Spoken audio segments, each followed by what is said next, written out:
Pinataw na parusa ng DPWH ang contractor ng isang proyekto sa Pasay City matapos mahulog ang isang PWD sa nakabukas na drainage. Ang nahulikam na insidente sa pagtutok ni Bea Pinlac.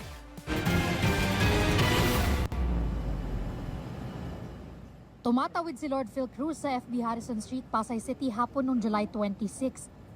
Dahil totally blind si Cruz, winasiwas niya ang hawak na baston para makapang anumang nasa harapan niya at para makita siya ng mga motorista. Pero pagkatawid, nahulog si Cruz sa bukas na drainage sa kalsada na kinukumpuni. Karaniwan na po sa akin yung naglalakad ako mag-isa na kasi pagpapunta sa trabaho or sa mga home service, talaga ako lang. Medyo kinabahan pero nawala din kagad.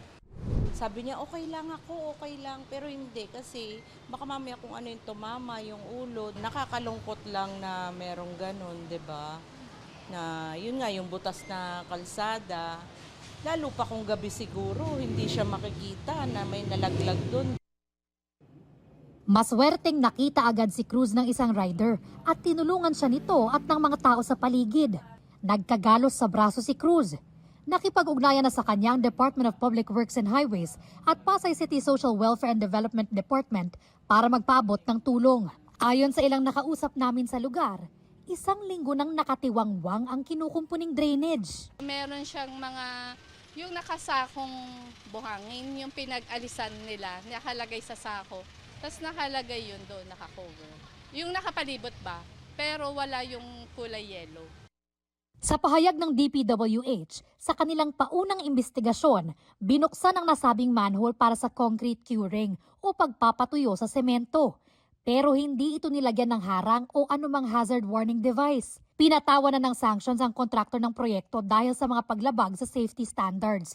Kontraktor din ang pinagbayad sa medical expenses at distress na idinulot nito sa biktima.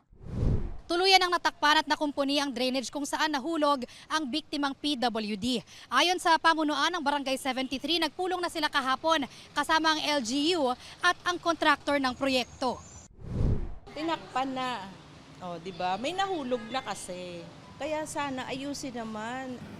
Sabi ng Pasay City LGU, nag-iikot na ang mga tauhan ng kanilang engineering office para siyasatin ang seguridad ng mga proyekto sa lungsod. Ang National Council on Disability Affairs binigyang diin na ayon sa batas, dapat laging may sapat na harang at warning signs sa paligid ng mga bukas na drainage, construction site at iba pang lugar na posibleng ikapahamak ng publiko. Ayon naman sa Move As One Coalition, hindi lang mga bukas na drainage ang mga panganib sa daan na araw-araw kinakaharap ng mga commuter, PWD man o hindi. Isinusulong din ng grupo na mapondohan na ng gobyerno ang Philippine Road Safety Action Plan. Napakahalaga na ang pagkilos natin ay prevention at mitigation at pag-create din ng Road Safety Council sa local government unit. No? Kung seryoso talaga ang gobyerno para sa road safety natin, kailangan kung ano yung binababa galing sa national, dapat ito ay na-adapt din at ma-ensure ng local government unit. Gawing ligtas po para naman safe lahat maglakbay. Nawalan naman kami ng panipera yung kakayahan namin na mamuhay ng payapa at maayos. Yun na lang ang natatangin namin pag-asa.